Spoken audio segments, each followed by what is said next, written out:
You could have heard this episode 48 hours early on our Patreon, patreon.com/indieheadspodcast. By joining us for as low as $1 a month, receive episodes early, gain access to our Discord server, and get yourself an Indieheads podcast sticker. Mainline episodes will open our Patreon 48 hours before it hits our public podcast feeds. But if you're hearing this via our Patreon feed, we thank you so much for your support. We especially want to thank our Real Ones Patreon supporters, including Becca Etienne, Georgia Mikowski, Bradley P., James Boss, Marcy Anime, Delaney Mothman, Josiah Duncan, Janelle LaFleur, Matt Cameron, Estray Violet, Kevin Pierce, A. Watt, Javon Clement, Three Twist Balloon Dog, Charles, Nicole Rifkin, Tim's Discount Prices, Commander of Beef, Jay, Rena K, Ian, Matthew Taylor, Chance Holdup, Sarah Moore, Griff, Max Kapazinski, Mark Barry, Cal 50, One Identified Human Testicle Found by the Road, Chris Wade, Jake Wald, Grant, Keep Autism Weird, Rob Mariano, Max, Zach, Gavin Party Freak, Amber Grossi, Maze Farms, and Alex Grishmanov. And if you want to be amongst these names, consider upgrading to our Real One tier on Patreon, where you'll receive a bonus episode every month on top of other perks. And before we move into this episode, I just want to thank the rest of our Patreon supporters like Jason Daphnis, Kevin Cookman, June K, Desmond, Ali Eleanor, Chedas, Nato, Eric Chow, Josh, Holiday Kirk, Drew Wharton, Jane Amjadi, Alexis David, Cody Gagan, Barely March, Mingle LaFleur, Will Griffin, Corbin Kamich, Gavlin, Matthew, Ethan Sapir, Matthew McPherson, Rainey Donaldson, Eleanor Grahams, Wilfer Thrill, Garris420, Lily, Jacqueline Kadiga, Alec Felder, Midwest Maxwell, Molly O'Brien, AJ Moser, Eraserhead Baby, Matthew Herring, Jack Diggleman, Sarah L., Jeremy Bull, and Derek Pemberton. Anyways, though, enjoy the episode.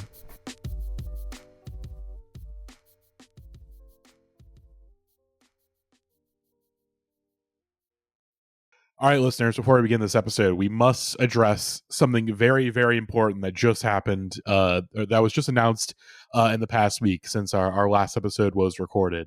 And look, we campaigned really hard for this. We told you all to vote with your vote your goddamn heart out, okay? Vote or die, right? For Chubby Checker to be put into the Rock and Roll Hall of Fame. And god damn it, people, you fucking did it. Chubby Checker, we did it, Joe, is going to be in the Rock and Roll Hall of Fame. He is an inductee in this year's class.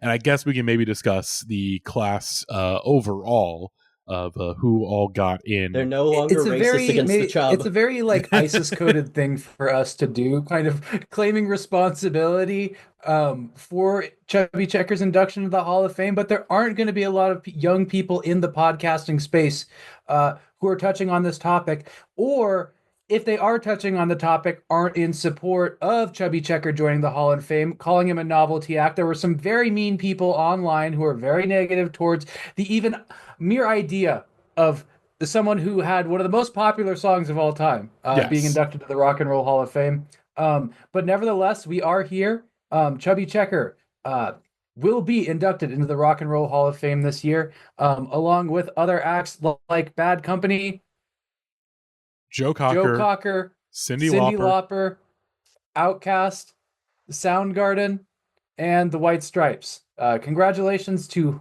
all of our recipients, but especially to the Chub Man. I hope the Multi-Shot Memory Cruise this year goes as well as it has the last 20. Yeah, I will say, I mean, like, again, this is no disrespect to the White Stripes. I think they would have gotten at some point. It does feel early for them, but also, like, I think that's mainly just because, like, well, Jack White exists, and he's been such a torchbearer for rock and roll in the 21st century that, like, the soonest we can get this guy in the Rock and Roll Hall of Fame, like, let's do it. But yeah, I don't know. I feel a little odd about that at the end of the day, but I can't be mad about it. It is a solid class, although of course we have our jam band fans out there that listen to this podcast, and of course Fish, despite winning the fan vote by like a fucking landslide, still not in the Rock and Roll Hall of Fame. Which, like, those jam band fans don't have anything to do but smoke weed and fucking vote on Rock and Roll Hall of Fame awards. Mm-hmm. It still just feels stupid to have that fan vote, and then that does not play at all into what gets in the Rock and Roll Hall of Fame. I think it's like the NBA All-Star Game does that as well. Except it does have some sort of impact, but sometimes it's like, okay, if this bad player has gotten too many votes, we are just ignoring this. Yeah, which is a very funny concept, and I don't know if that's what the Rock Hall did.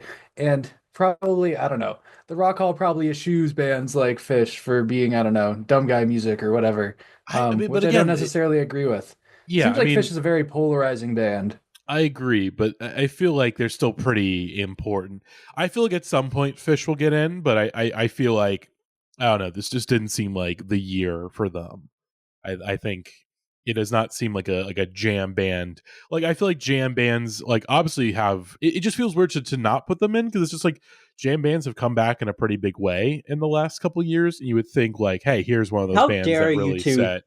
completely disregard the celebration that we should be having about the Chub. Okay, I'm sorry. Again, I want to discuss the rock and roll list overall. Again, most Look, importantly, if I wanted to talk about Fish, I would talk to my brother. okay, that's we true. got to talk about the Chubster. That's true. Chubby Checker, again, like it again. We defended him. We got into online spats with people about the Chub, whether or not he deserves to be in the Hall of Fame. I genuinely, unironically believe he should be. Again, he Yes. again wrote and performed one of the biggest hit songs of all time. Very clearly influential amongst his rock music peers. Obviously, Gene Simmons was a big Chubby Checker fan. I don't think you get Twist and Shout without Chubby Checker, setting people up for twisting in the first place. And as the rock and roll, as the bio says, Chubby Checker harnessed the explosion of youth culture and rock and roll's early years, combining the power of records, radio, television, and movies to engage a worldwide audience. The undisputed king of 1960s rock and roll dance crazes, Chubby Checker inspired millions to shake it all night long to hits like The Twist, The Fly, The Hucklebuck, The Pony, and Limbo Rock. I mean, we might not have dance. retro diners today without Chubby Checker. I agree. And again, it also must be important that Chubby Checker was one of a number of black artists that were able to break through the racist system in the music industry to get hit songs. Like, that is important to mention, that like his music was so good that even the fucking racists that were running the music industry were like, well, fine, we can't deny this guy has hits, and we got to make sure that things are going. But yeah, Chubby Checker in the Rock and Roll Hall of Fame. I'm very curious to see when the actual ceremony happens, what the performance they mentioned is like. something about him doing psychedelic rock. Oh yeah, he experimented in. They shout out Checkered. Oh, they did. We should throw on Stone in the Bathroom real quick. I don't think it's on Spotify. I think it's just on YouTube. Well, if it's not on here, then let's see. I hope it's on Spotify. If it's on YouTube. Let's see. I don't want to listen to Stone to the Nail Salon Spotify. I want to listen Chubby to... would put on pants. Yeah, Chubby's not. He's not. Look, Chubby is not rocking a full. He's not letting the Chub all out. He's got to leave a little bit to the imaginations. Of as we know from listeners. Actual experience, he doesn't like being called penis, so he would never hang dog, never put the Lord on us. Exactly. Let's see. Stone in the Bathroom. Yeah, Chubby there's Checker. a lot of Chubby videos out there, a lot of Chubby merchandise out there. He was able to parlay his music career into a brand career. It feels like he was kind of doing what Krusty the Clown did for a while there, which is truly beautiful. He led the way for like what Shaq does now. Stone in the bathroom on a Sunday afternoon.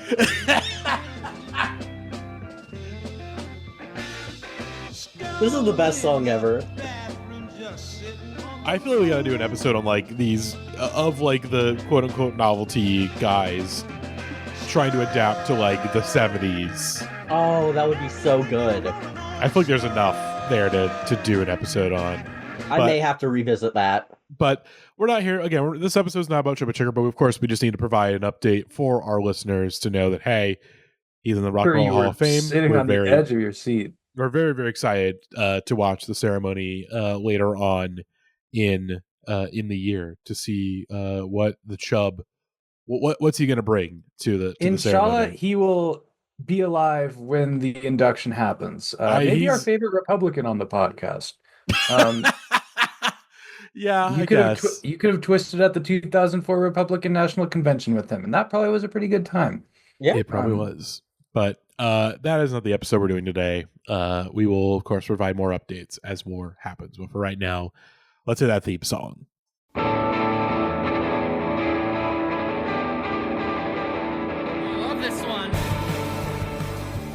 Hello, welcome to the Idiots Podcast. I'm your host, Matty Monroe, and I'm here with Max, and I'm here with Violet, as this is, sorry this episode is late, by the way. I'm a little sickly. Violet is very sickly. Violet has... I'm going to preemptively apologize to the listeners of our dear podcast. I'm going to be a friend, because you are my friend if you're listening to this podcast, and just warn you, if coughing and sneezing is gross to you, this is not the episode for you. This because is the bodily fluids episode. Yeah, Yeah. this is all out on this one. the episode where Muck Sticky has cursed me with a respiratory infection for not liking Dig That Zebo Newton. But I'm soldiering through that. I just took my cough meds. I just had a Sprite and a Gatorade, so I should be good. Ooh, I should have got some chicken noodle soup because we all know that cures everything.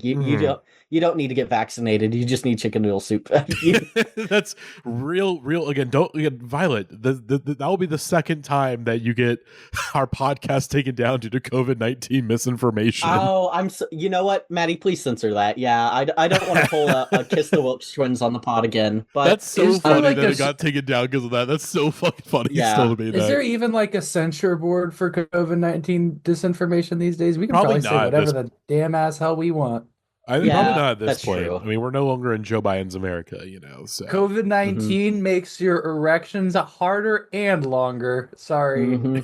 Sorry, it's too early Look, in the it's episode confirmed for that it makes your balls huge, according to Nicki Minaj, right? Like that's true. Yeah. Well, no, actually, wait, no, it's the vaccine. I think. That's the No, COVID makes your dick big, and the vaccine makes your balls big. So ideally, you would get both. Yeah, so everything's proportional, Could you get like a BBL for your balls?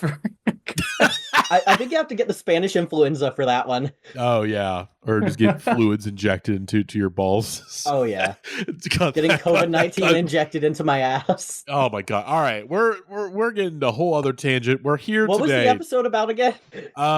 This I'm just trying to think of how to. What were you gonna say, Max? Oh no, I'm just trying to think of an acronym that's BBL, but ball blank lift. I'll be here for the next 5 minutes thinking about ball that. Buoyancy lift. Ball buoyancy. There we go. Ball buoyancy lift. There we go. That's a good one. All right. Anyways, we're here today. Great. We were supposed to do a different episode.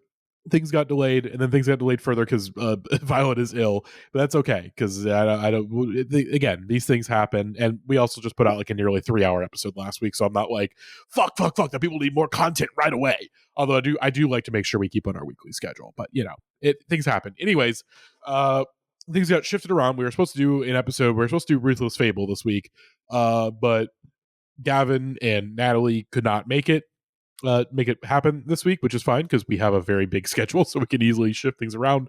And things shifted around to Recovery, Violet's playlist. Violet, what is Recovery? First off, that was the name of it even before this podcast became a sick ward. I just want that to be known. Yes. But, I've had this playlist for a couple of months now, since December. But basically, the idea was I want to shout out Alex Grishmanoff of the Discord, who basically did this exact same concept a couple of years ago around the time of the car commercial number ones, if I'm correct. I could be wrong. But basically the idea was 10 cover songs, 5 that Alex thought were good, and 5 that Alex thought were bad. I've put a very light spin on it where I chose my 5 favorite covers and my 5 least favorite covers of all time, and I put them in a playlist. I figured this was a right time to do this because our brains have been destroyed, and I just need to do a normal episode for once. Yes. After Muck Sticky destroyed my brain, I literally on Friday had a 103 fever Connor O'Malley style, and I literally sat there with a blanket up to my neck and sang the entirety of Pot Smokin' to my boyfriend 3 or 4 times until he just told me, "Look, get some rest. Stop singing Muck Sticky." And that's so crazy when he's the one who's like, "Stop this." Yeah. Usually my enabler is telling me to stop. So this is This is insane. But It is funny that we've had two partners in the Idiots podcast sphere where like there either is a fear of or a fear being confirmed of don't sing Muck Sticky around your partner between you and then CanCon and his wife. Where yeah, Oh no, I have the almost same sort of restriction. I can't Oh, talk my about Muck Sticky. Sarah. Sarah's like, please don't talk about Muck Sticky, and then I try and maybe work it in. One time I accidentally said I think I said something was mucky instead of sucky, and they were not happy about that. There's just a whole lot of, and it's a problem because like it has been a little bit since the episode, but I feel like he hasn't worked his way out of my brain at all, and so I just try and do it as a way to connect. But yeah. they understandably don't want any part of that. Shit. Speaking of Sarah, have we talked about Sarah's amazing discovery of No Lonely Hearts coming back allegedly? Oh shit. Okay, This is a big news drop episode. Yeah. Yeah, this is a lot of updates. So you guys know more than me. So please, so all I know is that the update, if you want to know Only Hearts update, of course, is that they like kind of broke up, or at least some of the they boys fully left. Yeah. So I think at give this the full point it's update. confirmed as far as I know, all of the boys are gone. And what really sells that for me is the confirmation that CanCon gave us that Heartland is like for rent now. The boys aren't living there anymore. And I'm pretty sure that Alex and Oliver were not Florida natives. I could be wrong there. One of them could be. But we knew for a fact that Aiden left, we knew that Brian left, and we knew that Dylan left, first of all. But it seems like they're all gone, but the No Lonely Hearts social media is saying we'll be back soon.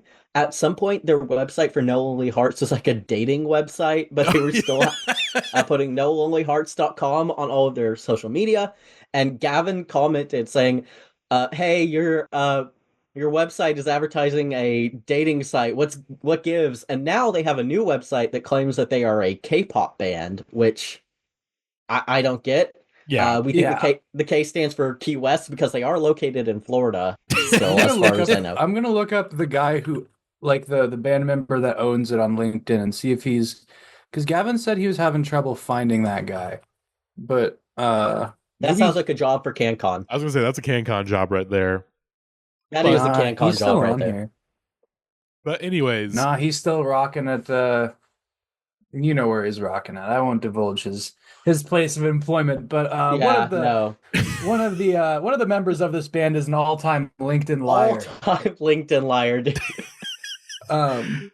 Yeah, but they own No Lonely. I feel like we can say their original it. 'Cause webpage who's was fucking listening to this? NoLonelyHearts.band. And now it's NoLonelyHearts.com. I didn't know you could get .band as like a website. I didn't know that either. No, they were doing some advanced kind of stuff. How much is the Beatles.band? Let's see if I can own that domain. Beatles I feel like it probably already band. exists. Like if I type in the Beatles.band, like it's gonna. Well, all right. Let's hope I don't get a virus by typing this in. All right, the Beatles.band. We're under construction. Please check back for an update later. All right, so someone on Squarespace already secured it. Damn. So Okay. thank you. Thankfully, no viruses. All right. But that is our No Lonely Hearts update. We will keep you all posted on what is happening to our boys and what this potentially new version, NLH 2.0. We'll see what happens there. We'll see why they're calling themselves a K-pop band, because either they just got a bunch of Korean boys, or they gave a bunch of white boys in Florida the Cloud Atlas surgery to make them all Asian. So we'll see what happens there. But we're not here for that. We're here to talk about some good covers and some bad covers. And listeners, it is up for you to decide We what. talk about a No Lonely Hearts cover. No, we're talking out there. Is there? I mean, we could probably do a cover of Special Treatment at this point. I feel like we could. You get someone to recreate the best instrumental. cover ever. We got to make it happen. Anyways, we have 5 bad covers according to Violet and 5 good covers also according to Violet. And I will say, of course, that it is. Yeah, it is my opinion, but we also need to keep in mind that my opinion is entirely correct. And Yes. if you disagree with that, you can go fuck yourself. I will say I did not disagree with any of the choices here. Everything was pretty. It's like, yep, that's a good cover. Oh, that's a bad cover. That's good. That's bad. But let's start with a good one. Let's start with Oh yes, and with a yeah, good cover. they're structured good, bad, good, bad. Basically, not. It's mostly arbitrary in numbering until the last two are, in my opinion, the best and worst cover of all time. Yes, but let's go our first song here, which is Dinosaur Jr.'s cover of The Cure's "Just Like Heaven," which honestly I did not know existed until Really? I have never been a big Dinosaur Jr. guy. I will say I do like this cover, but I still am. I would still say I'm negative to Dinosaur Jr. Not my thing in terms of like the noisy alt bands of that era. Because I've tried a number of times when I was younger, and I've heard some stuff here and there, but nothing has been like, well, I gotta do the full dive in. And this, it's good, but it didn't convince me all that much. But I'm fucking weird. Look, for the longest time, right? People were, again, it's like, how the fuck are you the host of the Indieheads podcast and you've not listened to these albums? All right, and I'm working on it. I'm always working through my blind spots if I can.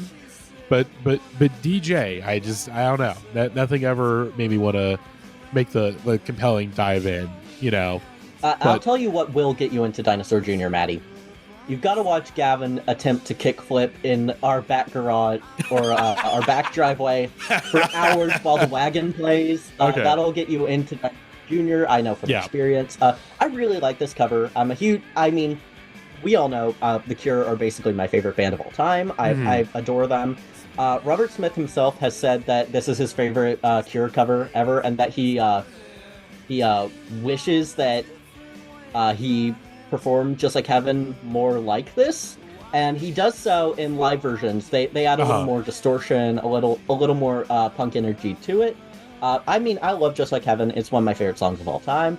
I think these are kind of on almost even playing fields for me, because there's a lot you could do. It's a pretty simple song, and so you can make it into a 90s alt rock track like this. And this is the perfect combination of Violet Core and Gavin Core. So this is like the twin osmosis, and so I think that's another reason why I like this. Yeah. And again, I've never listened to Dinosaur Jr. before this song, I don't think. But I enjoy this song for the most part. I can tell that, like, I don't know, a full discography dive wouldn't necessarily be in my bag. But for what it is, I think it does the Cure song justice. I feel like Just Like Heaven is one of those undeniable classics. It is etched into kind of the annals of music. And so if you're gonna cover it, you kind of got to do it right. And they did a good job here. Yeah. I completely agree. And also the music video is adorable. There's puppets in it. That's all I have to say. And this is how you do an interesting love song cover, unlike what we're about to talk about. Oh God, yeah. Let's. The Dinosaur Juniors guy is the guy that Jay Mascis, right? The one with outside of the VW. That my God, today's the anniversary of that. This episode, we're recording this on May 4th, Sunday, May 4th. This is the 9-year anniversary, I believe, of the post from the Volkswagen, the local Volkswagen. Well, I know dealer. It has to be the cover art for this episode, then. Oh yeah, absolutely. Did someone post it today? I love it here. Nolo Ho VW. I'm not sure someone posted it today of the 10-year anniversary. I think Will posted it earlier. At 8:30 today. Was it an Idea Emporium? Oh God, sorry. No, I think it was in the main chat. Okay, I was gonna say, please don't look at the feet. It's in Scrooge Wisdom. Scrooge Wisdom. Just to read out the text. Of course, also today is May the 4th. May the 4th be with you. Here we go. From the Northampton Volkswagen. We were very starstruck. Congratulations, Jay Mascis from Dinosaur Jr. on your new #golf. #I love it here, no ho VW. No ho? No ho. I honestly kind of would believe that guy might have listened to Dinosaur Jr. in the past. Yeah. He's I see it. But yes, we have I will say I'm surprised this is not the worst one, because I do think this is Here's the thing. Violet and I we talked about this on the episode last week, I believe, but we are talking about figuring out how to do a sort of our a white people stinkers episode of combining our powers of white women stinkers and white boy stinkers. And you did. Here's the thing. This is a white people. This would have been on my pick. I gotta really go through the Rolodex and figure out. But this is one of the most ultimate white people stinkers of all time. Oh, Matty, I'm in 100% agreement with you. This is not low on the list because I think there are worse covers.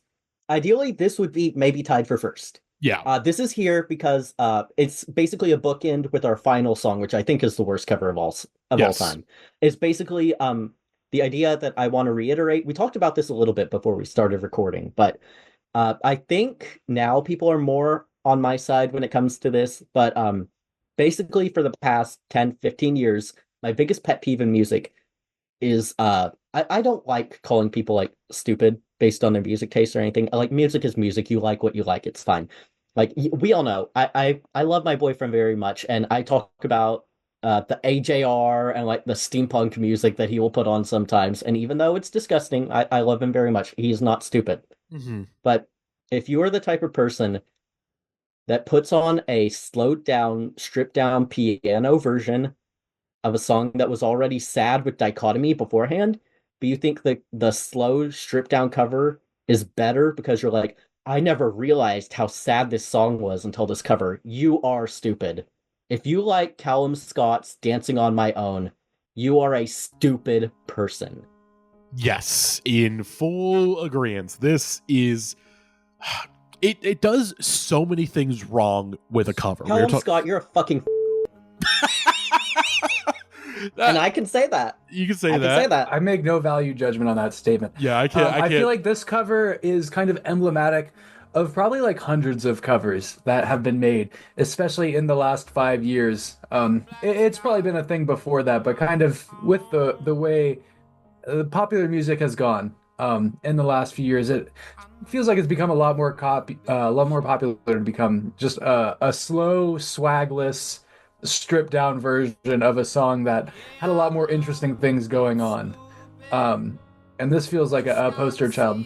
It's like, what if we made every song sound like 7 Years by Lucas This Graham? guy has 20 million monthly listeners. That's ridiculous. It's very This- Louis This Capaldi coded, derogatory. Yes. Yes. What the? This Where is are you now? repulsive This to has me. an absurd number of listens. Yeah, this is... So this has over 1 billion streams. And the Robin version has... I'm let's gonna see, be sick. has only 378 million Ugh. streams. That is I- fucking... I hope Robin... I'm repulsed. I will say, I hope Robin makes bank from this. I hope Robin Oh, absolutely. Yes. is making bank from this. Calum Scott should not get any money from this. It does... Obviously, we mentioned, of course, the sort of the slow piano version, which makes the... Which is a plague. It's a plague of doing the slow piano covers for like... It's movie trailer music. It's awful. It makes Yes. the subtext text, which I think is... Rarely, if ever, do you want to make the subtext text when you're either a song, movie, etc. Like, again, you are not Garth Marenghi, okay? Like, Yes, I know writers yeah. use subtext Yeah. as all cowards. You are not a coward for using subtext, okay? You're a good writer if you use subtext. Well, not always, but it's a good rule of thumb. But on top of that, Yeah, this is one like thing- Sonic the Hedgehog is walking by himself at night, and the song is playing, and people with Oh, this is some anime accounts deviant- like, yeah, this is holy some fuck, deviant this art scene ass is shit. so sad, man. Yeah, you get what I'm DreamWorks- saying. DreamWorks sad scene ass music. Yeah, This I was is gonna say Puss in Boots. I didn't want to get the Puss in Boots community riled up. Oh yeah. post a realistic depiction of a panic attack type Yeah. beat. I was gonna say the other thing that this also commits one of the worst sins a cover does, in that it changes the pronouns. It changes like I'm over here watching you. Is it watching you kiss him? Yeah. That is again. I was talking with some friends last night because we went to go see Fontaine's DC, our friends of the podcast, Taylor Grimes and Grace Robin Somerville, and I played this cover because I was like, "Hey, we're doing this episode," and I Taylor think Grimes is a dream collab. Grace made a great point. I'm not sure if this is an original Grace thought or just something that she heard. I'm gonna assume it's a Grace original thought because she's a great writer. But when you're doing a cover and it's like about like it's about if it's a love song cover, right, and it's to a woman or to a man, for that amount of time you are gay. For those however many minutes you are gay. Don't change those pronouns. You're gay for like 4 or 5 minutes, okay? That's it. And this does that. It commits that sin of changing the things because it's like, it's cowardly. It's cowardly. To me, the issue is, I'm actually getting mad listening to this. Yeah, this pisses me off. It's a really long 4 minutes. This overwrought, sad Eurovision ass music that people think is deep. This is like I've talked about this with Matty before, but I hate these songs. Usually we compare them to like, I'm repulsed. I hate this guy. Anyways, we compare them to movie trailer music, but this is like killing a dog in a movie equivalent. Doing a sad piano cover is like killing a dog in a movie. It's a cheap shot to make dummies sad. It's Marley and Me type shit. Damn it, I was about to say Marley and Me. It's Marley and Me. But the fact is, Dancing on My Own is phenomenal. And what makes it phenomenal is the dichotomy. The fact that it is a club song about being miserable. And that's what makes it awesome. You have removed what makes it interesting, and now we're just listening to an asshole wail over fucking basic keys, you know? It's like, I'm glad you got your heart broken, you fucking dumbass piece of shit. You fucking British derogatory. Yeah, and I know it's true of a lot of popular music in America as well. It just seems like a lot of, and I know there are good British acts out there, but it just seems like a lot of these problems originate from Western Europe. Okay. Yeah, we have to read. Sorry, Max. We have to read this. No, go for it. So we're on the Spotify bio for Calum Scott. He just goes like, "Hey, he was on Britain's Got Talent. Had a cover of Robin. Had some successful albums. And then let's read this little segment here. Born and brought up in the town of Beverley in the East Riding of Yorkshire, England, Scott was originally a drummer before being encouraged to sing by his sister Jade, herself a talented vocalist. Jade, kill yourself. You made a big mistake." Who recognized his ability. In 2013, she sneakily entered him into the Star Search competition run by local paper The Whole Daily Mail, which he won. He then joined a local Maroon 5 tribute band called Maroon 4. God. A Maroon 5 tribute band. He sounds like Adam Levine. Yeah, terrible. Discount Adam Levine. I hate this man. I should mention there's another. There's been so many pod updates this week between No Only Hearts, Chubby Checker. There is a new Maroon 5 song out there called Priceless featuring Lisa of Blackpink. I've not listened to it yet. I don't know if this is the episode for me to listen to it, mind you, but rest assured, Matty, listeners. Can you go back to the cover art? Of the Calum Scott? Of the single. The single. Yeah. Let's look at this. Adam Levine has a haircut that I can only describe as like a robotic automaton that is now wearing a human face. He didn't finish rendering. Yeah. It looks bad on him. Yeah, it's shaved head, bleached and like dyed like silver, and also again, the tattoos they're growing on him like a fucking parasite, like they just keep expanding throughout his body. He's got like a head tattoo now on like the side of his head, and obviously he's got like awful neck tattoos. Like he's looking like Cody Rhodes right now. It looks like he's about to be in like a Deus Ex game or something like that. Oh yeah. I posted a video in our Discord channel. It's a little teaser for Maroon 4. If we want to listen to that, we can. We can also. I think we should. Forward. We should expose and embarrass this man. Let's see, a Maroon 5 tribute band in like what, the 2010s? That's just why they had only been around for like 10 years at this point. They didn't even get to sing Memories.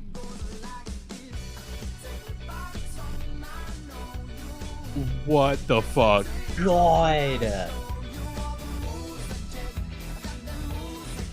How do you make what is already some pretty swagless shit? How do you somehow extract whatever little drips of swag are in the original Move Like Jagger.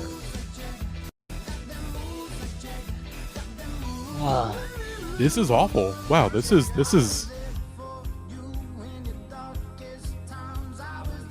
Oh, we're doing a medley. Okay. Okay. oh my god. What is this? I can't believe. I mean, he is a discount Adam Levine, and people think that he has added nuance to one of the greatest pop songs of all time by yodeling like an asshole over a piano. It's crazy that I'm watching this and being like, I wish this guy had Adam Levine's. But here we are. Yeah. He's so stiff. And the fact that they're not even playing anything, like they've not played anything from songs about Jane. The one album that even at this point in time, 10 years ago, people are like, well, yeah, that's like their good album. Yeah. We're playing One More Night in Maps God. and Moves Like Jagger. Like, Is he gonna do Animals? I think if I heard him do Animals, I would probably like kill myself live on pod. Yeah. This is a lot. This has 7 comments. Can we get a hate this one on this?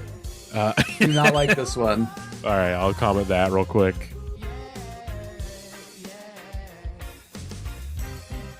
There we go. Oh, here we go. This is the Maroon he's 5 on when they key. had swag, and they're still. This is awful, listeners. I again, when we do our worst pod song of the year, obviously I think maybe 1 or 2 of these are going to probably be in that nominations list. But I feel like instead I should replace it with the Maroon 4 medley.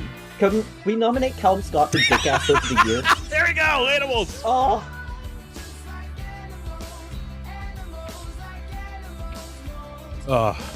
This bird. This is. I have to finish it through to see like what is the next cover gonna be. Like the guitar sounds like shit. Drums sound terrible. Like the engineering job is just terrible on this. You know. CanCon, this is a coded message directly to you. The kind of music that CanCon, gets really popular you know what to in do. the UK is just so strange to me. CanCon, you know what to do. That's all I'm gonna say. I'm very scared of what that is. I don't think it. Oh, that was terrible. Oh god. I feel like my whatever idea to happened with nuke the Susan UK Boyle is becoming just more and did more like irreparable damage on the brains of British people. yeah. Oh. I feel like my idea. I want to see the divorce rates of every couple that got these assholes to play at their fucking wedding, because I bet it's in the 90s. Yeah, this. Oh, he censored himself. Oh god. Every day, jerking my wee wee in the pouring rain. Again, like listeners, you know me. I was a little kinder to Maroon 5 compared to my co-host on 5 Morons was Maroon 5. This makes me much less kinder to Maroon 5. Of like, it's just. Does it make you more kind of Adam Levine? I was gonna say, when you actually, just hear source material. This I was makes thinking- me kinder to Maroon 5 because I realized that you could do these songs wrong. Yeah. You could do them worse. Also, the You whole can thing. make Animals worse. Yeah, which is crazy. Wow. God, this is terrible. This is awful. Yeah. What the fuck? Oh, they have a phone. They have a cell phone. Oh, they have number. a phone number. Great. I wonder if we could still call them Yeah. up and be like, "Hey, can we book Maroon 4?" They're like, "What? Maroon 4? Like, you real like? No, I want to book Maroon 4 for my wedding." I just get hung up on. Wow, that was terrible. That was I quite think awful. Calum Scott's appearance fee might be a little high for that. Yeah, that was awful. So let's go ahead and move on. Let's talk about someone who can sing. Yes. So of course our next song it is "I Will Always Love You" by Whitney Houston, a cover of the Dolly Parton song, which is I think this is one of those ones where people forget that it's a cover, right? Like Yes. it has definitely eclipsed the original song, which That's the thing, is that there's a number of covers on here. I think that one, like, this is the one where it eclipses the original and it doesn't piss me off. And that's not an insult to Dolly Parton, of course. Like, Dolly Parton's original version is great. But this is one where it's like these both stand pretty well, like, toe to toe. You know, like, yeah. As far as I'm concerned, they're two different beasts. I listen to both.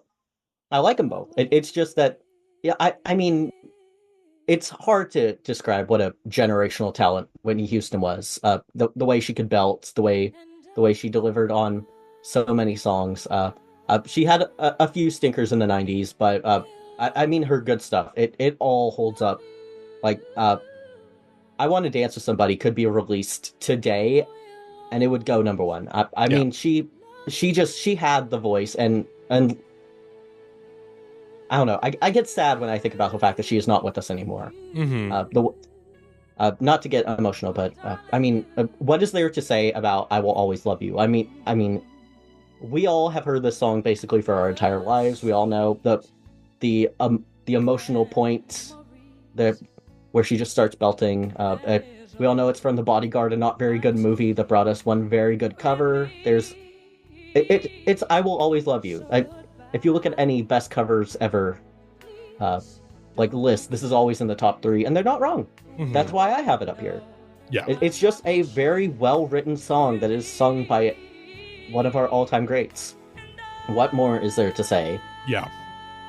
And I am actually sweating because I'm looking at the song that's coming up next, and I know I'm gonna feel sick. Yeah.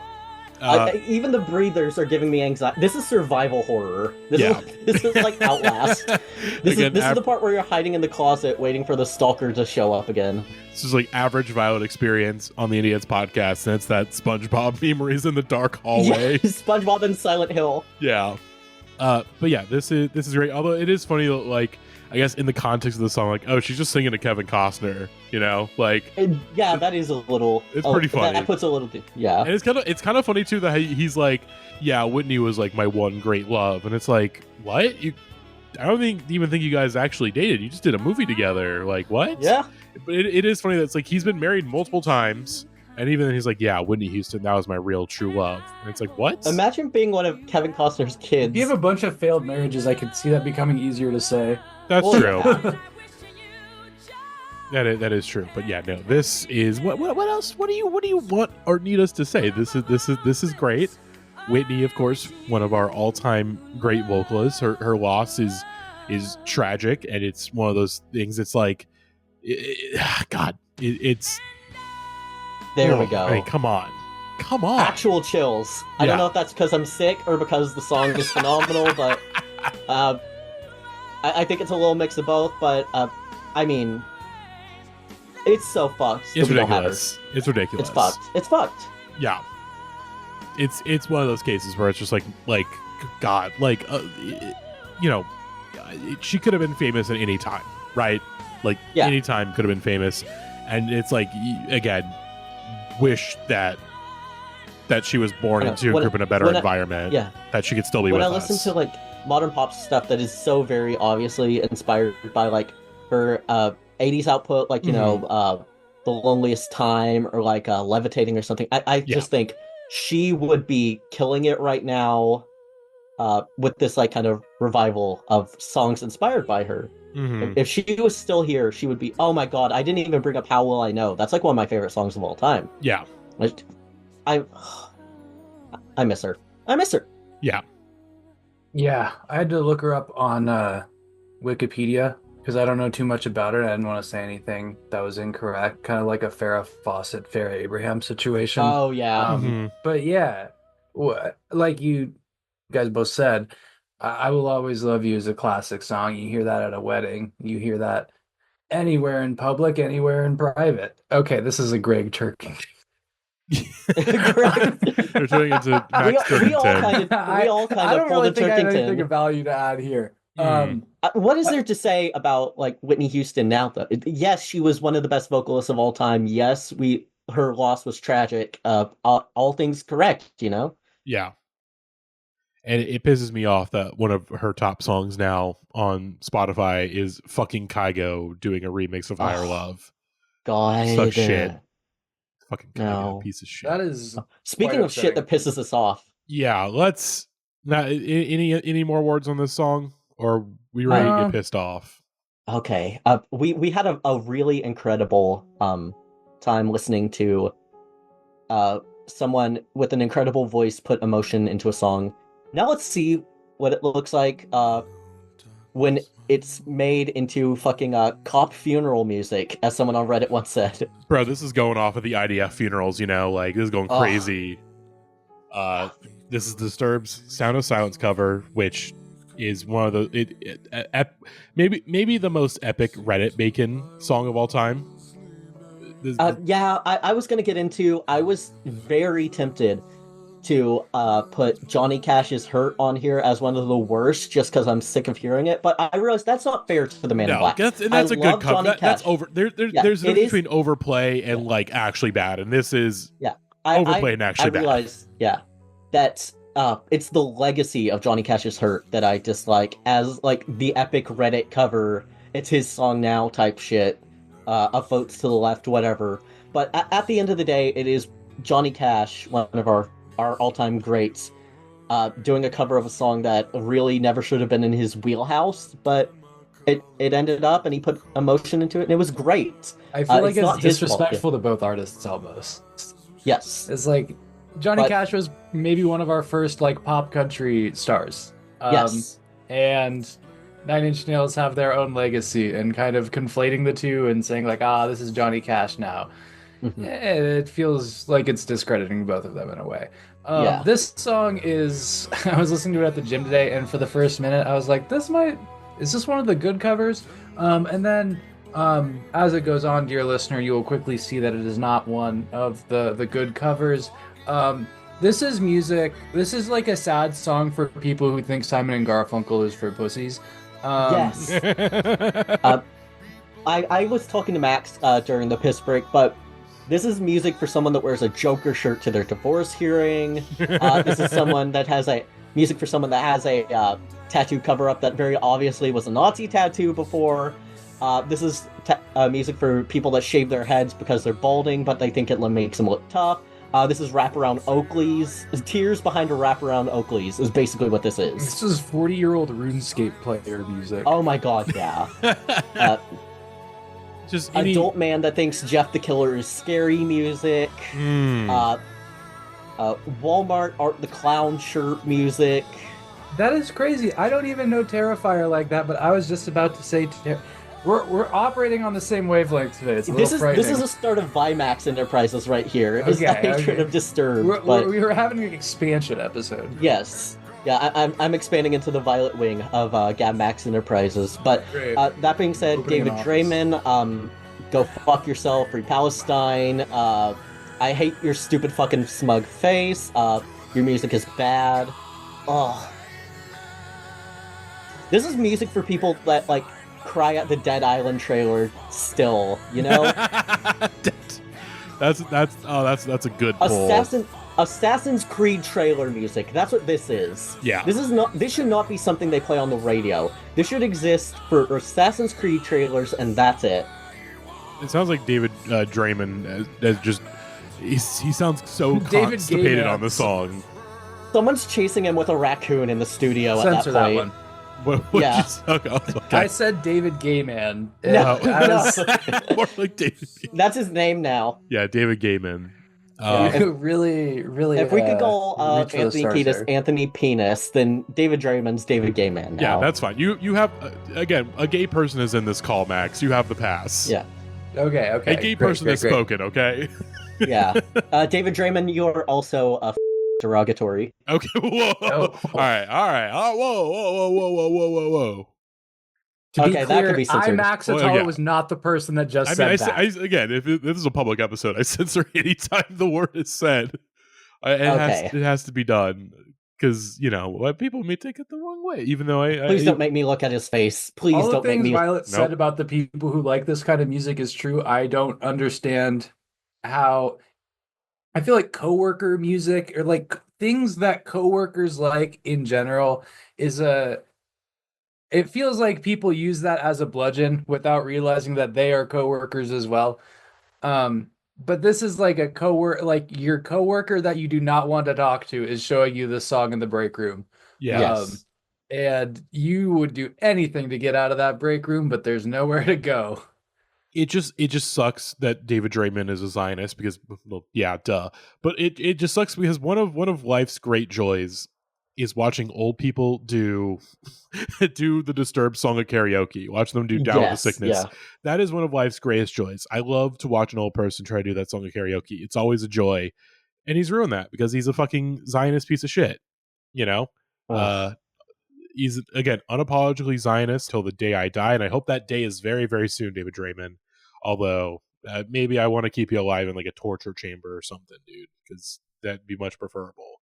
Gets an This Lime entire Scooter section is gonna be accent. censored with elevator music, dude. Yeah, FBI, come look. I had to explain to Grayson Taylor the FBI visit from Oh Wolf my for God, Thrill, yeah. which it's just funny. But yeah, no, Hey, if and just in case all of this gets censored in post, I just want to say that we have been spending the time talking about the fact that David Draymond looks like the type of guy to get his soul patch tattooed on his body. honestly, he might already have. I mean, he's got, again. I can I just say the fucking that stupid the pierced soul patch is so Ugh. fucking stupid and shitty, and it looks like shit, and it's stupid, and I hope he gets an infection from it. Fucking stupid. But I will say, the Sound of Silence, Dude, it's a bad cover. A saw trap through David Draymond's fucking chin piercings would go crazy, like the fucking Chester Bennington one. Oh yeah, that'd be sick. Just put like a strong wire through them and be like, you must pull these out if you don't, whatever. All right, but I will say, the song, it's terrible. It's terrible. It's a bad cover made by a bad person. But I will say, what was very funny is that the original version that was on the playlist was, I believe, this EDM remix of The Sound of Silence, which made me laugh so hard. This is the Cyril. Yeah. This is the Cyril remix of The Sound of Silence. So the reason this was originally on the pod is because I did not listen to Disturbed Sound of Silence while I was putting this together, and this is like, I think this has more listens than the original on Spotify. And so I just pulled the first Disturbed Sound of Silence that popped up, and I put it on. And when I finally listened to the episode, I was like, oh, this isn't what I wanted to talk about. It is hilarious, but it isn't the one I wanted to talk about. So we're listening to it now. This is, who is this for though? This like sad cha-cha slide. This is if you're going to an IDF funeral, but you drank a Monster Energy beforehand. Jesus Christ. Either that, it's like you go to an IDF funeral and then you go to a rave afterwards. You know, a rave that's just taking place outside of Auschwitz. You know, my 33-year-old son who's just been Jesus captured outside. Christ. Shout out to shout out to A Up Lovely real quick for that, for his incredible tweet about about what happened about that situation. Isn't it crazy that like every like general and shit that we hear about in the IDF that gets killed is like 12? Yeah. Wait, really? Like what the fuck is going on over there? This is the most dark side of I thing. love supporting a nation with the world's strongest child militia. That might not be true, but And this entire section is getting censored, dude. This is crazy. power rank the world's strongest child armies. Let's rank the religions while we're at it. Yeah. Let's finally do it. No, why don't we just, if you're going to crack the egg, crack it hard. Look, I know a thing about egg cracking, so like It is very funny how the good songs we've basically just listened to and moved on, and then the bad songs we've kind of just opened a dossier on. Well, it's easier to talk about shit we hate because like people have That's talked all we about, do. because people have talked about like how good "I Will Always Love You" has been since the '90s. So like, Absolutely. No, I agree. Like I said, I don't think I have anything to add on that. I don't think I'm adding any new or fresh insights on the fact that I Will Always Love You is one of the greatest songs and covers ever. So we can talk this bald, ugly, evil man a little bit. And the people that somehow This feels like the progression from this to like Sleep Token feels very natural. Yeah. Yes. Oh, It God, feels don't like write the sleep tokens or like the bad omens of the world hear something like this and it's like, oh, this is epic. Just like the I guess like the metal overtures that don't mean anything and to me just sound terrible, but people are like, this is like I've never understood music people that like music and like the reason they like it is because it sounds quote unquote epic, which Yeah, no. is a brand of person, and I don't know how that exists, but it does. This is And like a step above like only listening to video game scores, you know? Like, you yeah, know, like when you're like hanging out with someone and they're like, oh, you got to listen to this song from a video game score, and they just put it on and it just sounds like kind of decent orchestral music. And you're like, I'm sure this invokes chills for you because you played the game and it was attached to an emotional moment or whatever. But for me, it's no different than any other video game score. Like, Disturbed are just slightly above that. yeah, that I've never had it really happen to me in real life. I don't think my friends are into like playing video game music like that, but I've definitely seen it online before, and it is not something. Maybe I'm just a hater, man. But like I that think isn't that's the something. takeaway of this episode. Yeah, no, and I I think I've gotten better about tamping that down and fighting it, but sometimes I don't know. Maybe I just I have trouble letting other people live and love their video game music and calling it the best music ever or whatever. It's like Hmm. you're the soundtrack sounds fine, man, but like this just sounds like instrumental music to me. And Yeah, like but if you're gonna pretend that it's like more meaningful than Simon and Garfunkel, fuck you is where I'm at. yeah, and like some video game music is pretty good. Like the Minecraft original soundtrack, that has some great pieces on it or whatever. Shout out Um, to Chicken Jockey. Shout out to Chicken Jockey, of course. Shout out to the others. Maddie and I never saw that. It's No, okay. Um, they're you still know, screening it. It's yeah, still. we go to the block party. Let's go to the block party There's screening a of. block party on Ugh, Minecraft Street, and everyone's invited. Yeah. getting COVID at the Minecraft super spreader event. Chicken Yeah, jockey. All right, let's move on. David Draymond is a Zionist and a piece of shit and an asshole and is ugly and sucks, and I hate him and his music. I hate. I Down with the Sickness is funny, but I do think Disturbed of that like butt rock shit. It's like I think Disturbed, and this is even beyond politics. This is just the songs themselves. I think Disturbed way fucking worse than like a bunch of the other like butt No, rock they of the metal. butt rock, they are like the ones that they were the patient zero for what we now know as coworker music, or what Yeah, we now call coworker music, like Sleep Token and Bad Omens, as Max yeah. said. Like I think way like the fact that like fucking like Nickelback got all that shit, but like none of that seemed well. I mean, there's probably people that are shitting on Disturbed, but like not to the level of Nickelback. Well, I think it's just because Hmm. Nickelback actually had like pop hits, and Disturbed were just Yeah, like a like oh it was for pussies. yeah, no, Disturbed Sorry. were basically a novelty, or they are essentially still a novelty band, like, but their original novelty was like Down with the Sickness doing like ooh ah, and then other shitty butt rock, and then like now it became a novelty band being like oh metal band covers fucking Paul Simon, whoa, so Yeah, terrible, fucking sometimes shitty, making yeah, your guitars sound like shit can do so much for your reputation. hmm yeah. yeah. Anyways, let's go do a good cover from Talking Heads. It's their cover of Al Green's "Take Me to the River," I believe. That's right. All right, so I had to double Yes. check and make sure. And it So comes. yeah. Oh, go ahead. Go ahead. Oh, I was just gonna say, Talking Heads is another band that I really, really love. Uh, I've loved them since high school.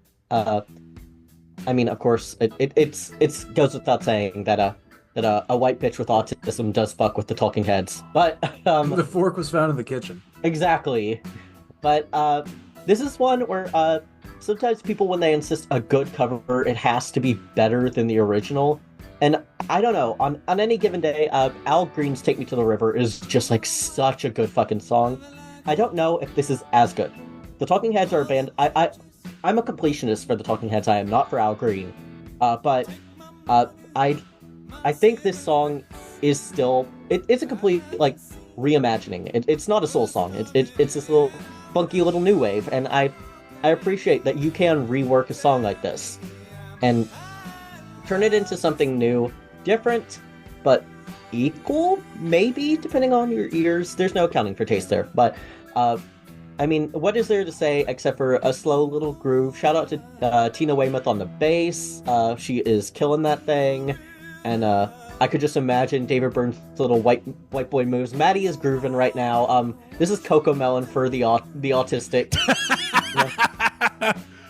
Look, David Byrne is my comfort character. What can you say? Look, me and Matty could be screaming at each other about like bringing up J Bigga on the podcast. But if someone came in with a Blu-ray of Stop Making Sense and just put it on, I bet we would both just stop and like sit there like we're watching fucking Bluey, you know? Oh yeah. I've never watched Stop Making Sense before, and obviously I've been told to. I enjoy the Talking Heads, but I have not ever gotten like really into them, and I've listened to like a fair number of their albums, which for me is a lot. And like, this song is fine to me. I think it is definitely not one of my favorite Talking Heads songs by any means. And I didn't actually go back and listen to the original. I probably would like that one more. But I don't know. Something about this just doesn't really translate to me. And that's fine. Well, the Talking Heads are an acquired taste. I think it's a litmus test for white people if you fuck with the Talking Heads or not to see where do you belong. And like, if you asked me if I like the Talking Heads, I'd definitely say yes. It's it's not even like on the fence or anything like that. I just don't think that this song gets all the way there for me. Oh no, this would not crack my top 10 Talking Heads songs, but This is the good cover, I think. Yeah. But I think it was Gavin who once said everyone on the Indieheads podcast is either in one of two categories of Talking Heads or Big Star. And I think it would be interesting to make that diagram and see who lines up where. Because I know that Gavin and Will would probably be in the Big Star camp, and me and Matty would be in the Talking Heads camp. Yeah. Well, I guess that brings up a point. If we're talking Talking Heads, what is your top Talking Heads album, Violet? I mean, I have to go. It's the easy one. It's the one everyone lists, but it's the one that brought me to the ball. It was the first Talking Heads album I owned, and that is, oh my god, COVID brain. It's not COVID, it's a respiratory infection. Which year? Fucking Remain in Light. It's Remain in Light. Yeah, I literally, the second you said it, I was like, oh, Remain in Light, and then as I was talking, it just disappeared from my brain. But I've listened to, I think Remain in Light might be my most listened to album of all time. I could sing it front to back. I mean, Born Under Punches is a slapper, it's a groover. And of course, the Overload, their song inspired by Joy Division, The Goth in Me, that just makes me really happy. That song is actually contentious in goth circles. They're like, oh, these non-goths trying to make our music. It's like, shut the fuck up. That song is phenomenal. That is a better Joy Division song than most modern goth bands will make. It's like, go listen to your fucking stupid, Lebanon Hanover. I like Lebanon Hanover. I shouldn't have said that.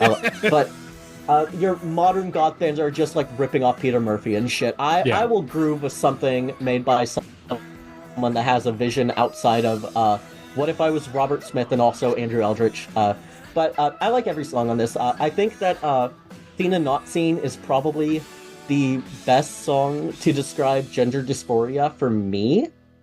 About the idea of wishing you could just change your face by thinking about it.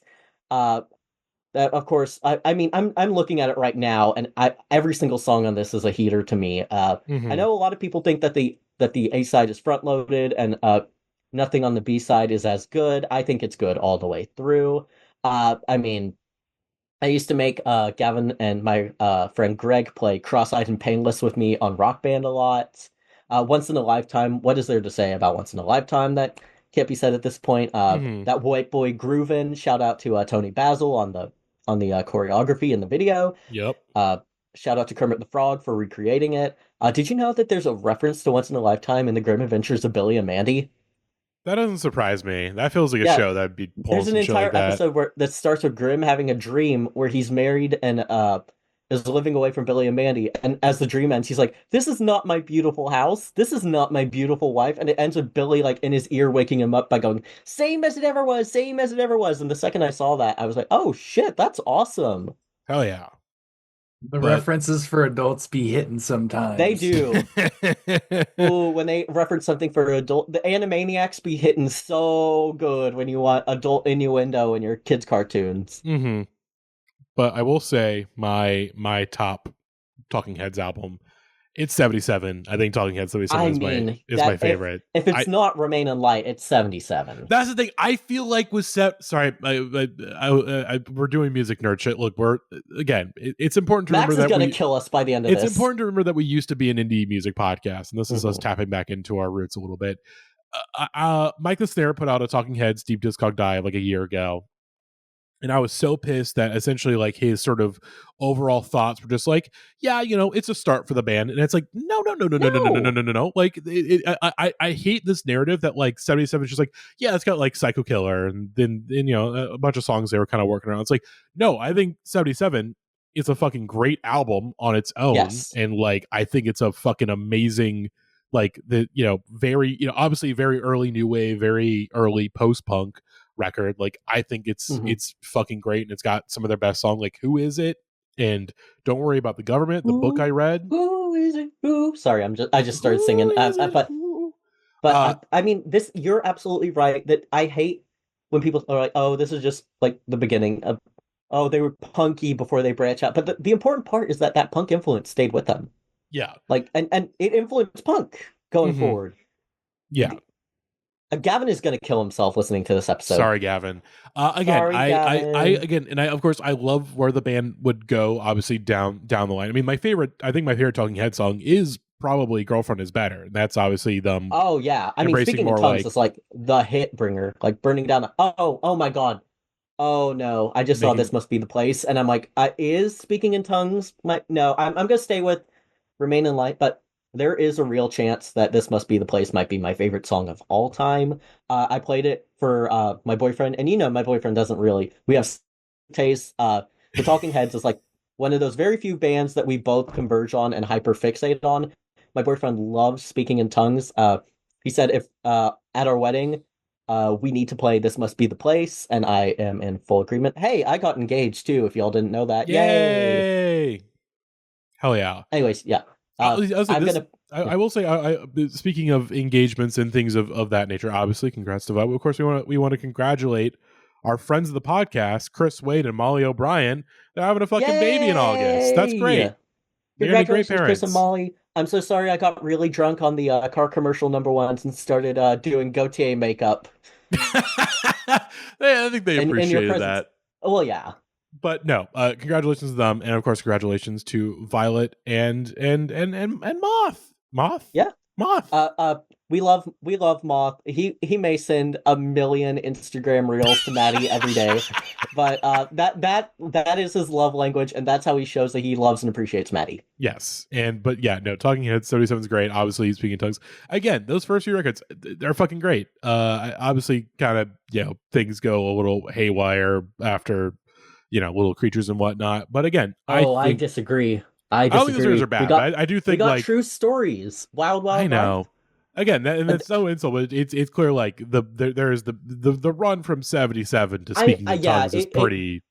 For me, undeniable. It's like going from 10s and 10s to 9s and 9s. So yeah. I'm not, but it's a fall off in the way that like you take a step down on a stool. Yeah, no, it's like you can't maintain the peak forever. My first job was at a Macy's, and I think they played 1 or 2 songs from every single Talking Heads album on their rotation, and it would be in between like Smash Mouth and shit. And so every time it'd be like, okay, All Star, and then some like Jump 5 song no one's heard, or like There's Gotta Be More to Life, and I'd be like, okay, and then out of nowhere they'd play Once in a Lifetime, and David Byrne's screaming about his midlife crisis in my ear while I'm folding sweaters, and I'm like, this is kind of awesome. Yeah, we love the Talking Heads. Also, my hot take: I think the name of this band is Talking Heads is better than Stop Making Sense, and I love Stop Making Sense. That's crazy. I think it's because I prefer the earlier Talking Heads stuff. I prefer when they were like I prefer when they were a post-punk band versus a new wave band, and I love the new wave. Okay. And it's just it's a marginal difference, but it's just like I love that early shit, and I think like hearing the early versions of this stuff is amazing. Before we move on, I want to give a hot take, Matty, that I would like to debate before we get mad at this next song. Yes. Because it is exciting for us that we actually get to talk about Talking Heads, a band that we both very much love. Later in their career, did the Talking Heads kind of become a super group? I mean, when you get to like Stop Making Sense era, I mean, even before, I mean, when you go like the tour directly after Remain in Light. I mean, yeah, they started like in the studio and on live tours. They started collaborating with members of Parliament, Funkadelic, and King Crimson and shit. It's like, oh, this is basically a super group now. And if we are to consider them one, they're easily the best one. Like, who's their fucking competition? Asia, Chickenfoot? Go fuck yourself. Them Crooked Vultures? Like, yeah, no, like. Talking Heads at the peak, like all of right. that era. If we are using that exception, then yeah, I'm willing to cheat the rules to give them that crown. Yes, but all right, back to the playlist, back to another. Okay, I did not know this existed, and I need context. Okay, so before we get into it, there are what I consider easy targets in the world of worst covers ever. The ones that come to mind for me are Limp Bizkit, Behind Blue Eyes, Avril Lavigne doing Chop Suey Live, and Madonna doing American Pie. None of them are on this list. I have varying opinions on them. I never liked The Who in the first place. Pete Townsend, Kill Yourself. So the Limp Bizkit Behind Blue Eyes cover isn't an affront to me just because it's a band I like covering a band I don't like, and so I don't see the tarnished reputation, because to me The Who are just nothing, and Limp Bizkit is funny. It is kind of weird seeing our friend Fred Durst, who usually is singing about like sticking his fingers up a girl's ass or whatever, singing about being tormented or what, but I think he's allowed to feel his feelings. The Avril Lavigne Chop Suey, it's her doing something goofy live. People got mad at that because it's a woman having fun. And the Madonna American Pie, I mean, Madonna's had ups and downs to a point where, like, I don't even think it's in the top 10 worst Madonna songs. Like, y'all had the Madonna episode, and I think you can attest to that.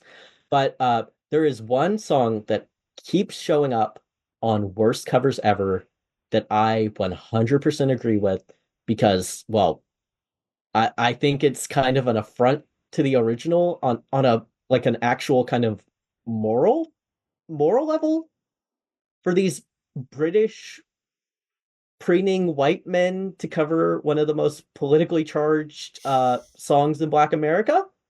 Yeah. And if you have a hint at what I'm saying, you know what's about to play when Matty clicks that button. So without further ado, fuck it, let's get into it.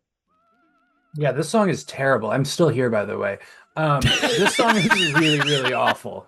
I was listening to this on the car after I was at the gym today, and I was kind of flabbergasted because I know Duran is a band that holds pretty high respect among people, and I've listened to some of their songs, I think, and I've never come away kind of being offended or anything like that, but man, this is awful. And kind of with the context that you added on, Violet, I very much see it. And I don't know. I don't like giving British people a long leash for anything. So. Duran covering Public Enemy is the most embarrassing thing to be associated with that band, and I'm including all 3 seasons of Flavor of Love. Look, Flavor of Love was great to the culture. Oh, you know, banger! When something shit on Flav's rug, we got New York out of Flavor of Love. You know, like thank God for Tiffany New York Pollard, dude. Yeah, this is just. I did not know this existed until I heard it on this playlist, and I was like, "What the fuck is this Everlast bullshit?" Like, what are we doing here? Why did they think that they could add a spin to this? Like, is it the worst cover on this playlist? No, but is it the most insulting? Like, inoffensive? It is the most yes. I would say yes. 100%. I mean, look at the fucking Taylors and Simon Le Bon, these preppy douchebags doing this to Yeah. 911 is a joke. I assume this is a covers album from them because they have, Bob Dylan and Lou Reed and Flav. it's Iggy Pop, Flavor Flav, and Public Enemy on here. Ugh. This is again, it's very clearly a band like Duran getting into the 1990s, and obviously the new wave sound is dead, and obviously we have, like we're fully in the grunge era of alt rock at this point, and Yeah. just trying to desperately figure out a way to insert yourself into that sound, and in the process just doing this, and it's Yeah. terrible. It's like, why did Duran think that they, I don't know. I said, why did they do this? But why did they think that they could do this? Like, you don't see Spandau Ballet doing Fuck the Police. Like, they should know their lane at this point. They've been a band for over a decade. They should know that they... Go sing Hungry Like the Wolf at the State Fair, dude. Like, there's probably still some moms out there that think you're cute from the Rio days. That you are not politically charged enough to do this. Yeah, it's Yeah, I skipped this song, like the last minute of it. I never skip songs. for This is podcast. borderline muck sticky. yeah. I I feel that feels much like an rather be insult to listening Muck Sticky. No, I mean, like, musically, this sounds like something Muck would make, but he would do, like, funny lyrics over this. Yeah. And that would make it good. It feels like a song that it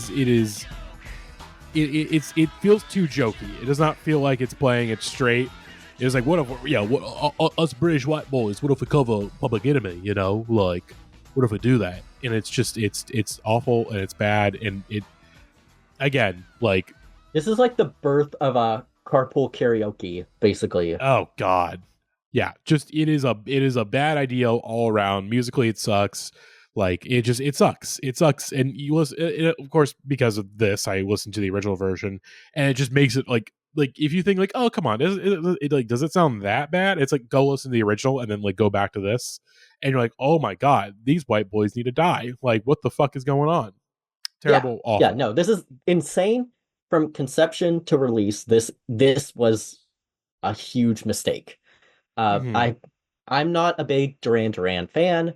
I Hungry Like the Wolf, I put it on my fucking Halloween playlist because everyone does it, because, And Girls on you Film can is a make great it- song. I gotta say that. I mean, for the yeah, record. Girls on Film is great. I like Rio, but I never chose to dive further into them specifically because I heard this once and it made me feel nauseous. Mhm. Yeah, no, Terrible. I would. This is a song that would make me reconsider any previous stance I had on a band without like them directly saying something cancelable. It's like, oh, you guys are doing this. It kind of makes me have to reframe everything you have done up to and after this point. Turning It's a politically serious, charged it's a hip hop. serious breach in judgment. Changing fucking Chuck D into the My Name is Earl theme. Like, go fuck yourself, dude. Mhm. But I think it's time we moved on. Yeah. This song has been ragged on for 30 years, rightfully so. Mhm. Let's talk about the Beatles. There are a Yes. lot of Beatles covers. There's a lot of Beatles covers that people love. There's a lot of Beatles covers people hate. We will be getting into that kind of later on in a further episode that Gavin is threatening us with. But for the most part, the easy picks for like best Beatle cover, a lot of people always say, oh, it's the Joe Cocker with a little help from my friends that they used as the theme song for the Wonder Years. I think that's kind of overrated. I think Joe Cocker in general is overrated outside of like a few of his big hits. I don't think he has much sustaining his career. Not to Rock and speak Roll Hall ill. of Fame Yeah, inductee. yeah, not to speak ill of Chubby Checker's fellow classmate in the Rock and Roll Hall of Fame. But and easily people say the worst one is probably like I think Russell Brand did a cover of them. Like a lot of just actors singing their songs. Fucking Bono singing "I Am the Walrus" from that Across the Universe movie. There's a lot of them, but I decided to go with a Beatles cover that isn't as known. It's the same song for both, but there's one really phenomenal cover by one of the queens of music, in my opinion, and then there's one by Preening Asshole that is basically trying to come for their spots and failing miserably. So let's get into Can't Buy Me Love.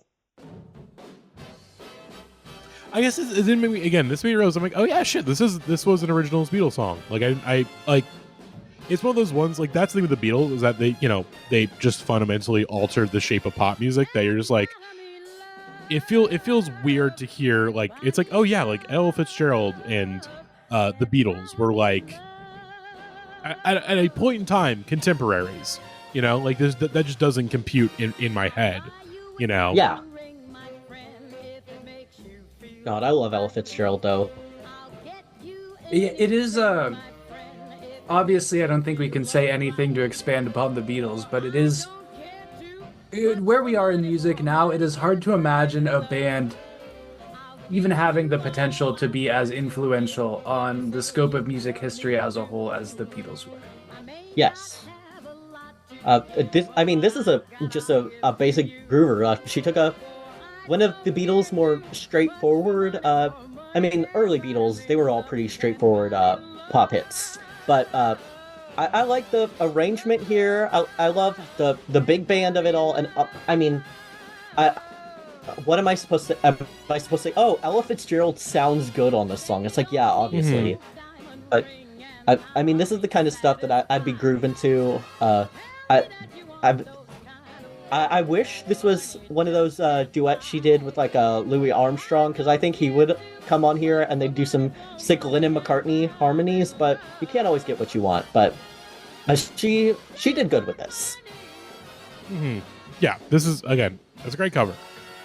Music you would play to make yourself feel like a big spender versus the next song, which is what you play when you're pissing at a Vegas urinal and a rat touches your toe. Mm-hmm.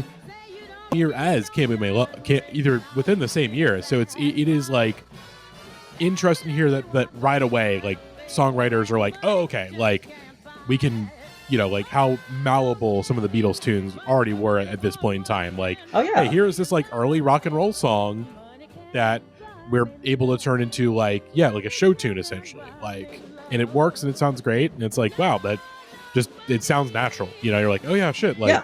It's just, obviously just goes, you don't need us to jerk off the Beatles, they're doing it themselves. Yeah. Oh yeah. According, it's always funny when Julian Lennon says some dumb, or Sean Lennon, I should say, says some dumb bullshit, and then one of the first quotes is always just like, your dad jerked off Paul McCartney, your dad's... Didn't he, for like Pride Month last year, post a picture of his dad with like the bi flag posted over it? I think he did that. I think John Lennon might be the first bi for clout man in the world. Definitely bi for clout for sure. But yeah, like, I get the feeling that John Lennon would be a chaser if he was still around. Absolutely. Yeah, I see it. I definitely see it. If yeah. But also, I get the feeling that like if the Beatles were still around. Okay, not to get into it. Oh, here we go. Okay, here we go. Right. Paul Ally. Yes. John Chaser. Yes. Ringo Indifferent. George Turf. I'm sorry, George Heads. Look, I feel like Ringo might be interested, but in a normal way. I don't know. Well, yeah. Ringo just loves peace and love. I guess that is kind of indifferent. Look, all I'm saying is George Harrison made some incredible songs. If you really love those songs, don't look up what he said about rap music before he died. That's all I'm gonna say. Yeah.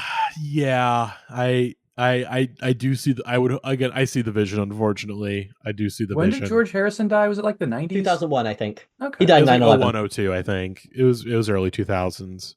But of course, we just heard a great cover of Can't Buy Me Love. Don't tell those lies to me. Don't make me believe that. What lies? Sorry. I said that George Harrison died in 9/11.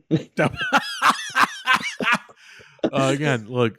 I'm sorry, Max. Mark Wahlberg, and Seth MacFarlane didn't get on those planes. The guy from the League. The guy from the League didn't get on those planes, but George Harrison did. Okay, we just heard a great cover, of course, of "Can't Buy Me Love." I think this sequencing choice is the one that pissed me the most off in the playlist. Like, this isn't the worst cover we're going to talk about. I think that probably still goes to Dancing on My Own for me personally, or Sound of Silence. But this definitely pissed me off the most. Look, I've called so many men on this episode the F slur, so I will abstain from calling Michael Bublé that. This is the most warranted. This is actually maybe the most warranted one. Okay, Michael Bublé, you're I feel bad. I feel bad because my mom loves Michael Bublé, but that's a likely thing for a mom to do, is all I'm gonna say.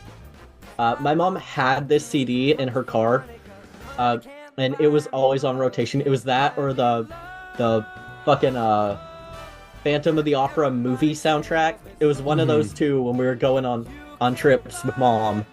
But I will say this song has one good song because I think it's an original and it's called Home. That song is fine, but this song is like the next song or a couple songs after it, and I was already in my full Beatlemania phase when my mom got the CD, and I would get so mad when I heard this, and it was like, okay, Mom, this sucks, but I don't want to be mean to you. But we were talking about this beforehand. I said, but Michael Bublé thinks he's Sinatra, but he's like maybe a step above Seth MacFarlane on the ladder. Yes. Like he is not the high roller he thinks he is. He thinks he has the swag, he thinks he has the sauce, but he is swagless, he's sauceless, he's dripless.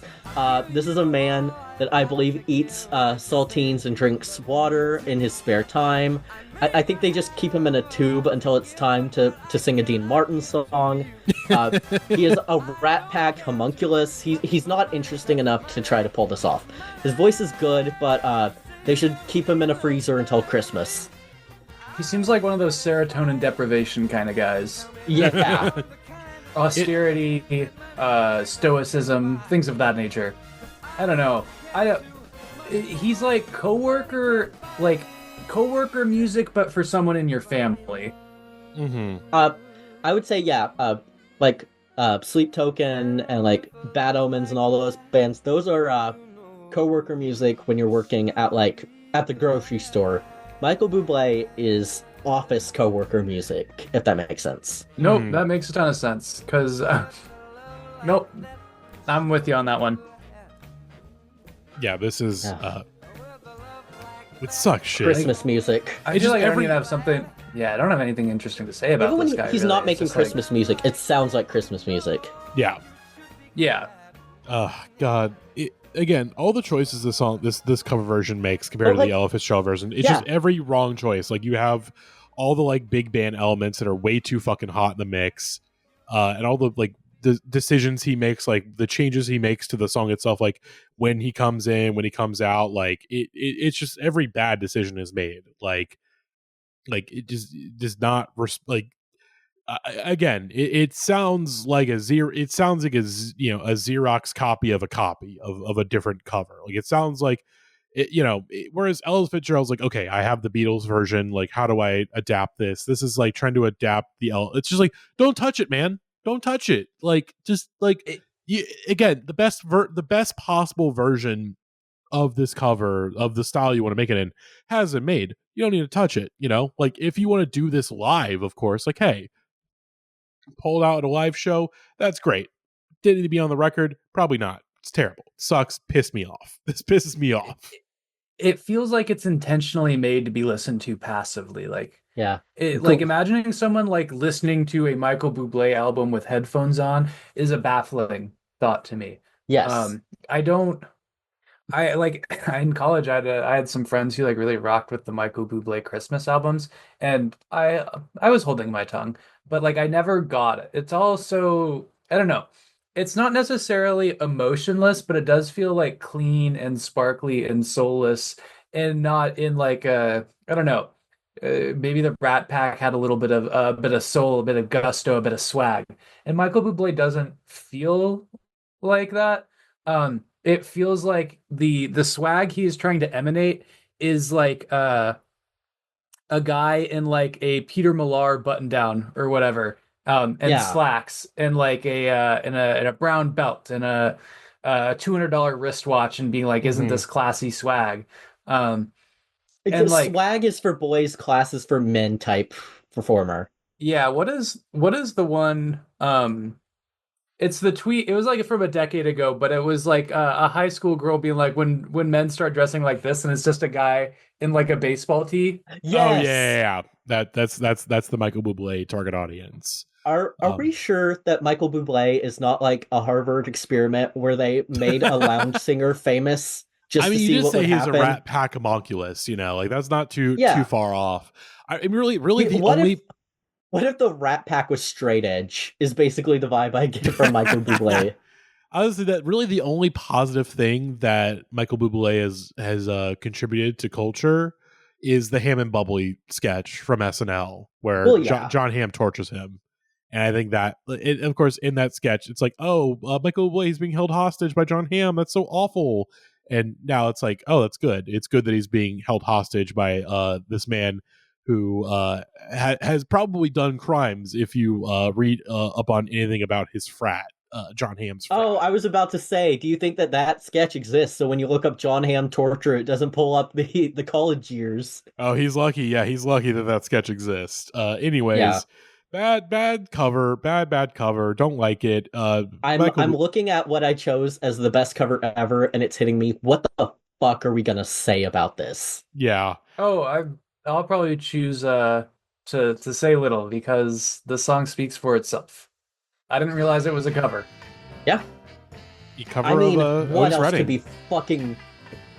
What else could be number one? What the fuck else? I have a personal pick, but that's very much a personal pick. In terms of just like if I had to be like objective, which it's music, you can only be so objective.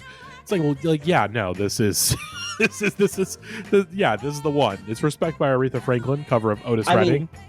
I love Otis Redding. He's another incredible singer songwriter that should have been making music for so much longer. But this is the song. This is the Respect. Like when people talk about the Johnny Cash hurt and they're like, "Oh, it's Johnny Cash's song now." Now this is Aretha's song now. Like how can it not be? And this song is just as good as everyone says it is. It grooves, it slaps, it hasn't aged a day. I remember when I was a kid and we were listening to Radio Disney in the car, me and Gavin.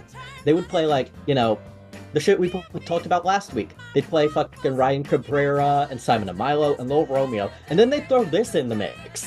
And it somehow did not feel out of place at all.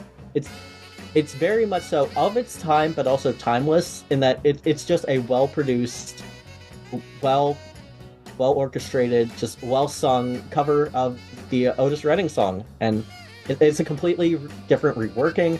Aretha brings her entire vibe to it, and she is incredible. I think this is my favorite Aretha Franklin song. It's between this and You Make Me Feel, but I mean, at the end of the day, this is like, if they were to put the word cover in the this should be the example, in my opinion, because it's like, most people don't even know it's a fucking cover. Yeah, I didn't know. I didn't know for a while.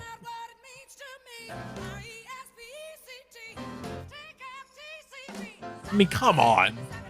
How can you beat this? How the fuck can you beat this? Yeah. I mean, I struggled with maybe picking a different cover to be my number one. I was really thinking of putting the cover of David Bowie's Ziggy Stardust by the goth band Bauhaus, which is incredible.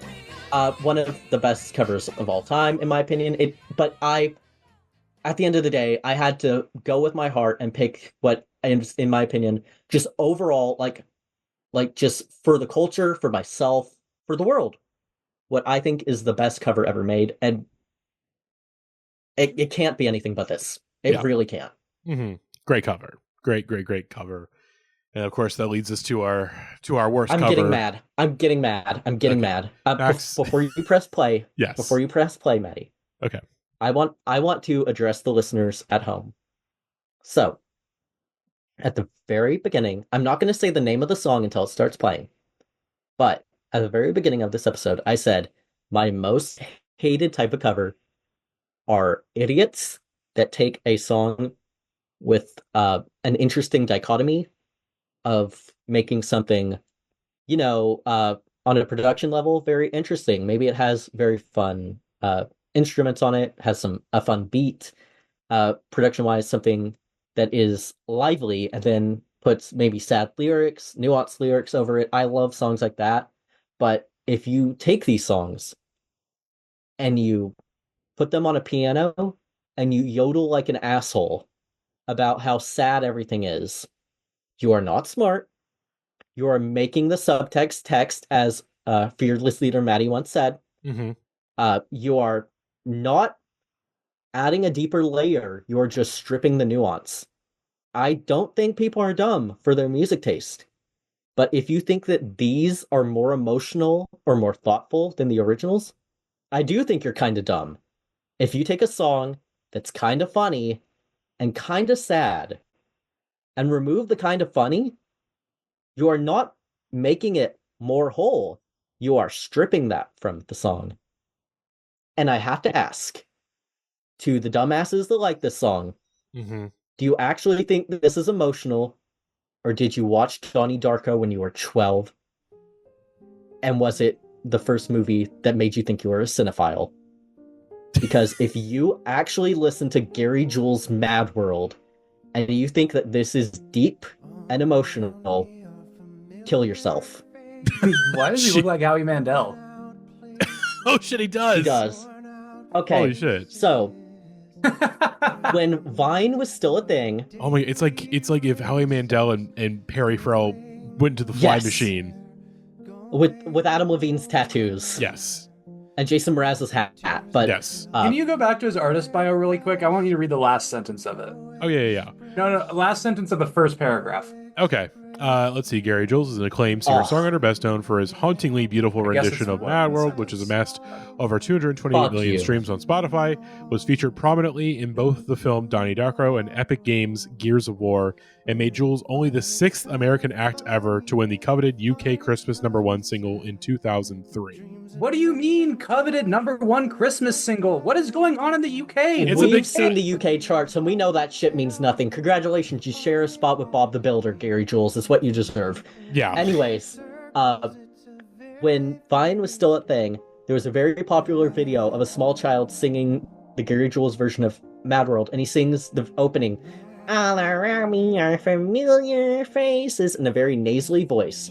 And to everyone that laughed at that video, I ask, what's funny? That's what Gary Jules already fucking sounds like. This man has an awful dogshit voice, and he is doing this to what is, in my opinion, maybe even Tears for Fears' best song, yes, even over Everybody Wants to Rule the World.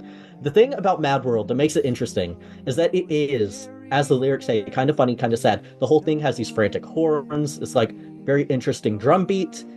It has pep to it because it's not a sad song. It's about the fact that the world is chaotic and basically sighing and accepting that you live in there and to go with it. It is not a song where you sit there and you feel sad for yourself. And so I hate this mopey asshole turning a very interesting song into something for white men to cry at their favorite Gears of War character dying at, or whatever it is. That's kind of sad, though. It's like and I mean, I will say this is the perfect song for fucking Donnie Darko because it thinks it's a lot deeper than it actually is. Shout out to Mara Wilson, who played Matilda in the Matilda film. When the AV Club was still readable, they had an article called Hate Song, where actors and musicians would come in and talk about songs they hated, and hers was the Gary Jules version of Mad World. And she went in on this song. She talked about the fact that she applied to play Donnie Darko's sister, and stuff like that. But she kind of nailed the fact that I'm trying to remember what specifically she said, but she said they took these kind of ultimately contrasting fun lyrics and they turned them into something that an asshole would Sharpie onto his Converse and take a picture for his Flickr for. And it's like that's the perfect embody. I'm actually like, this song makes me mad. And when people say, "Oh, this is so much better than the original," they really changed the perspective of it. It's like, yes, they did by removing the nuance. They turned it into baby shit. Whatever. Gary Jules, I don't know a lot about him, but I do hate him just for making this. That's all I have to say. But Nah. Speak your I'm truth. actually sweating because I'm mad. I Yeah. don't get mad about music. I listen to stupid shit. I love the Monster Mash, you know? It's very hard for me to get mad about music. But I'm mad. Sorry. This song does it. This is like the key to pissing me off. Yeah, it's bad. It is a very bad cover that like it is like it is a song that it is I'm 14, this is deep. That is the anthem for that. Yes. Absolutely. Like feeling. And then but now, you know, I'm twice that old now, 28 years old, and it's just like, wow, this is just, again, like when we talk about making the this subtext text, this is probably, I mean, more than Dancing on My Own, this is probably the more ultimate example of that. It's not even making the subtext text. It removes the irony and the whimsy from the song. That is an important part of it. Yeah, it just, I hate it. I hate actively it. Makes the song worse, which Calum Scott also does because he sings like Adam Levine and is a dumb asshole. But this one, it's because you know, the Robin song, I love it. You know, I guess it's ultimately is because I like the Tears for Fears song so much more than I do Dancing on My Own, because whatever. Yeah. It sucks. It fucking sucks absolute shit. Donnie Darko, kill yourself. I never saw that I haven't movie. watched Donnie Darko in a long time, but I liked it when I was younger. But again, that's also I liked it when I was younger too. It does not hold up. Joe Bob Briggs played it. It's not exactly a ringing endorsement. Yeah, Joe. He played it on his live show thing, and I was like, oh wow, this really is like. I mean, it's not as bad as like the Boondock Saints, but yeah, it's also not one of those movies that you get into when you're a teenager and then you're like, oh, this is still pretty good, you know, like people do with like early Tarantino and shit. But it's very much so like your first foray into film. Yeah. God, yeah, bad cover. Not much more there is to say, and I will say this playlist now does make me want to make my own version of this. So I'd be so down for that, Matty. I might have to start cooking and figuring out you know, what to do for my top five my top five best, top five worst covers. But yeah, Mad World, Gary Jules, it sucks. You know, go listen again. The Tears for Fears version. My God, like that song is fucking sick, banger, like, goddamn banger. But that'll do it for this episode this week. Thank you all for listening, everybody, and thank you for, you know, for we had a bit of a delay, so thank you for sticking with us. If all goes according to plan next week, so I won't guarantee anything for certain, but we do have a bonus episode planned for next week. The long delayed, we have it on schedule. It may not be this, it may be something else, so we'll keep you posted. But I will say we have two options. It will either be the long delayed Gavin special episode that we were supposed to do earlier on in the year, or alternatively Arby's mode, or alternatively YouTuber Music Volume 4. I'm gonna kill myself. I'm gonna kill myself live on pod. We will be back on our bullshit, but also I will say we have we have a couple of our normal regular episodes, and then coming up in the summer, we have two series. We're back on our mini series bullshit. For I guess not mini series. We're back on our series bullshit. Coming up in the summer and into the early fall. So, but yeah, you get a couple more things from us coming from then. But yeah, thank you for listening, everybody. We'll see you next time. Any other lingering thoughts we got before we wrap this up? Congratulations to Chubby Checker once again. Feel like I've seen a book at it. Congratulations to No Lonely Hearts 2. I hope it goes well. I hope Korea's treating you well, allegedly. Yeah, God, I hope the surgery goes well, boys. I hope the surgery goes well. But yeah, that'll do it for this episode. We'll see you next time, listeners. We'll see you in 2 weeks for our next our next free episode, and then but next week we have a bonus episode. So hey, if you want to listen to that, patreon.com/Indieheads podcast. $5 a month gets you a bonus episode every month on top of other perks. But that'll do it. We'll see you next time. Bye-bye.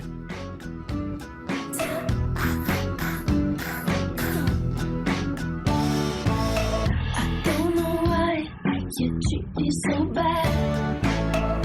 Think of all the things we could have had. Love is an ocean that I can't forget. My sweet